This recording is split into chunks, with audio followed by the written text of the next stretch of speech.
pupunta ng rally, tatawagin yung presidente mo na bangag, tapos tatawa-tawa. So yan po ang deklarasyon ni Lisa Marcos kanina, no? Doon sa kanyang teaser interview kay Anthony Taberna. So ano ba ito? Ito ba talaga'y declaration of war? Well, syempre po, declaration of war na yan. Bad shot siya sa akin. Okay? Ang sabi pa niya, ever since I was always kind to her, and sabi nga niya, the president is always protective of her. At bad shot sa akin yang si VP Sara. Well, ngayon nga lang ba talaga nagkaroon ng deklarasyon ng gera? Well, ako po'y kasama nung kampanya. Kaya nga po, alam ko na kampanya pa lang, bad blood na po si Lisa Araneta Marcos kay VP Sara. Sa katunayan, kumpirmado po itong kwentong ito ha. Election pa lang, kampanya pa lang, itong si Lisa Araneta Marcos, mahilig uminom, kapag nalalasing, nagte-text, kung ano-anong tinetext, pero minsan nagkakamali siya ng pinagte-textan.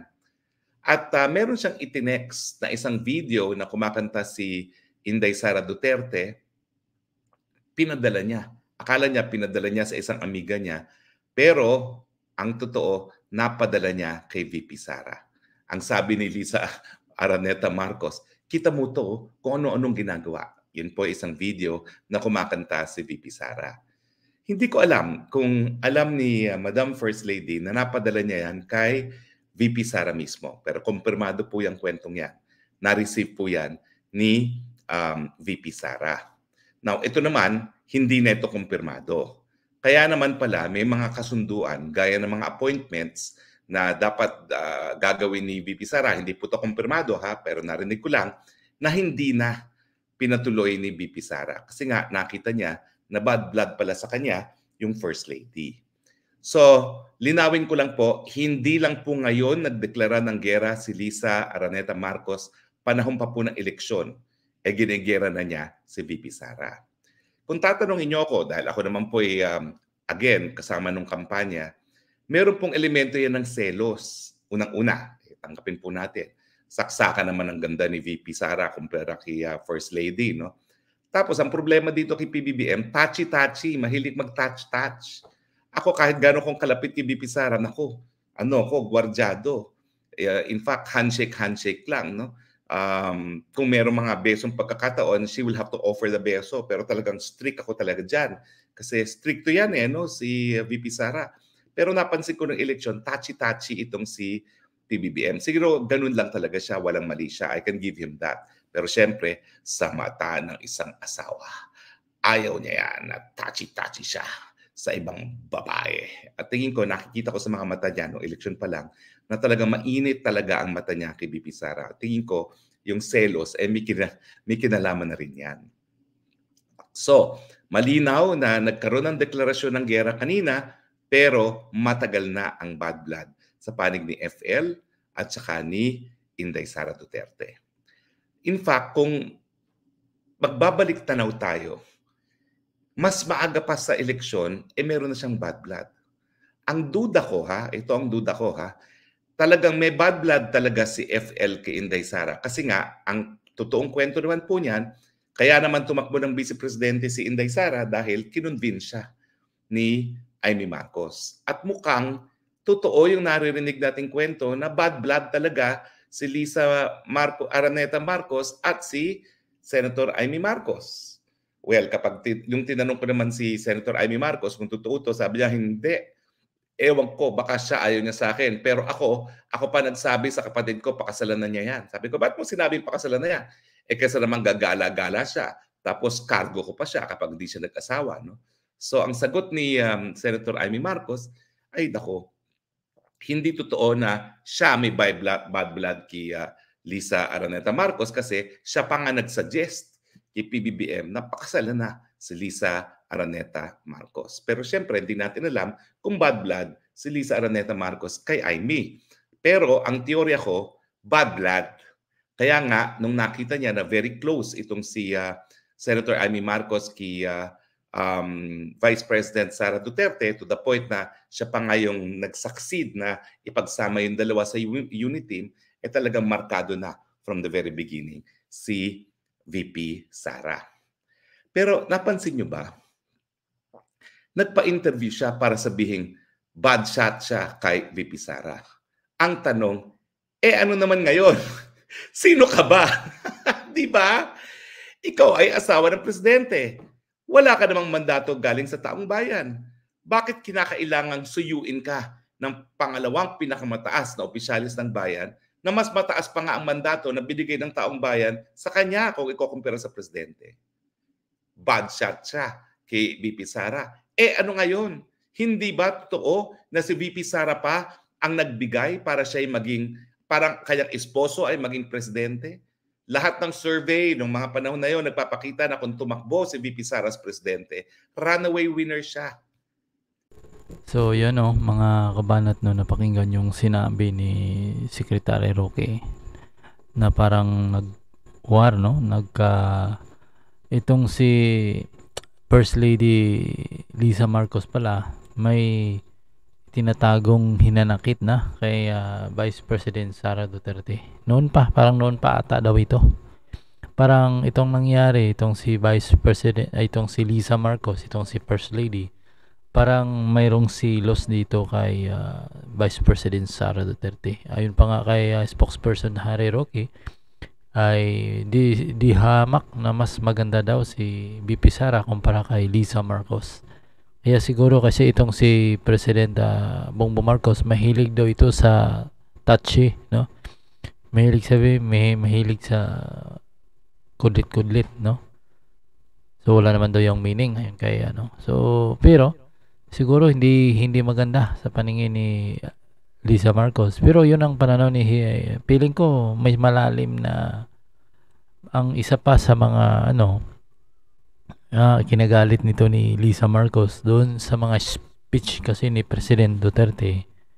Parang yung speech ni President Duterte gusto ata ni Lisa Marcos ay si Vice President Sara Duterte yung magkocontrol kay dating President Duterte na wag magsalita ng gano'n. Nung nagsalita kasi si President Duterte na itong si President Bongbong Marcos ay bangag. Di ba? Nasabi si President Duterte kasi bangag ang presidente natin noon hanggang ngayon bangag pa rin. Nagsalita yan si President Duterte at biglang tawa itong si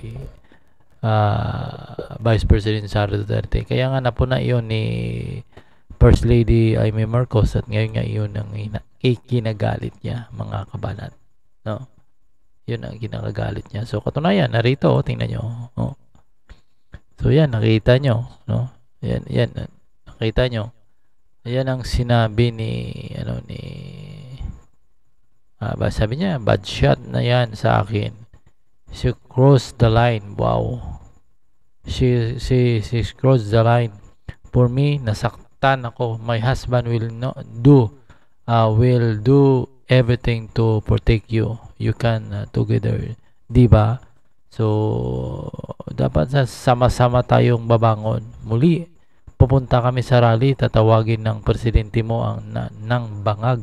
You are going to laugh. So, kung tumawa daw si Vice President Sara Duterte, nung tinawag ni President Duterte, itong si President Bongbong Marcos ay bangag, bigla daw tumawa itong si Vice President Sara Duterte at yun ang kinagalit ni First Lady Marcos across the line, tumawid na sa linya. Medyo siyempre siguro sa akin, si Vice President Sara Duterte, alam natin na minimum natin na hindi, nakikita ko talaga sa mukha ni Vice President Sara Duterte na hindi niya talaga nagustuhan itong pamamalakad ni President Bongbong Marcos. Pero alang-alang dahil presidente nga yan, si President ay iginagalang niya. Pero siguro nung salita si President Duterte ng bangag yung presidente natin ngayon, bangag pa rin noon at saka ngayon bangag pa rin, ay biglang nagtawanan yung mga tao. Normal siguro sa isang reaksyon. Tumawa talaga siya. Tumawa din naman, tumawa itong si Vice President Sara Duterte at yun nga ay medyo na-open at parang binangga niya itong bad shot daw. Kaya nga sabi niya dito, bad shot daw si VP Sara. So yung mainit na yun, nakalagay, nakasumsumin natin para makita nyo. nakalagay dito, bad shot yan sa akin. She crossed the line. Diba? For me, nasaktan ako, sabi niya. Na sinabi ni Vice President Duterte, bangag. So, nagtumawa kasi si Vice President. Tapos nakalagay dito, nakalagay dito, tatawagin ang presidente mo na bangag, you were going to love, no? Tumatawa ka. Tama ba yun? Even si Lini daw, hindi daw ginawa ni Lini yun. Hindi pa talaga nagsalita si Lini, pero ang mga patama ni Lini, no? Kita mo naman yun, no? So, parang, ano ba, no? Parang, mas maganda pa si Lini sa kanya, no? Parang gusto niya, mas okay pa si Lini kumpara kay Vice President Sara Duterte. Ang problema kasi kay Lisa Marcos, parang nakikialam eh.